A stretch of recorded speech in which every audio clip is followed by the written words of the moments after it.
தெரியுமா? நான் 10வது பாஸ்.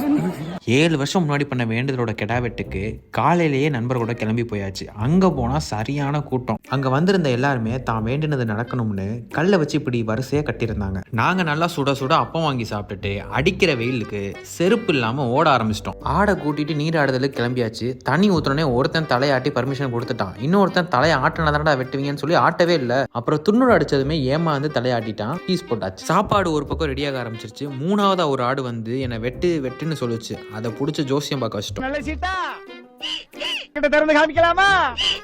12வதுல இருந்து ஒன்னுத்துக்கும் போல காலேஜுக்கும் போல தர்த்தியமா திரியாங்க. இவன் ஒரு நல்ல வேலைக்கு போவானா, படிப்பானா, கல்யாணம் பண்ணி வச்சிருவோமா, கல்யாணம் பண்ணி வச்சிருவான். அதான் கரெக்ட். எல்லாரும் சாப்பிட்றதுக்கு முன்னாடி ஹைட்ரேட் ஆகிட்டு வருவோம்னு போயிட்டு வந்துட்டோம். நல்லா இலை நிறைய சோறு போட்டு அதுக்கு நடுவில் குழி தோண்டி அதில் குழம்பு ஊற்றி சாப்பிட்டா தான் நல்லா சாப்பிட்ட மாதிரியே இருக்கு. எல்லாரும் நல்லா மணக்க சாப்பிட்டு அம்மா வெத்தலை போட்டு கொடுத்தாங்க. எல்லாரும் வயலையும் போட்டு எல்லாரும் போறதுக்கு முன்னாடி ஒரு குரூப் ஃபோட்டோ மட்டும் எடுத்துட்டு கிளம்பியாச்சு.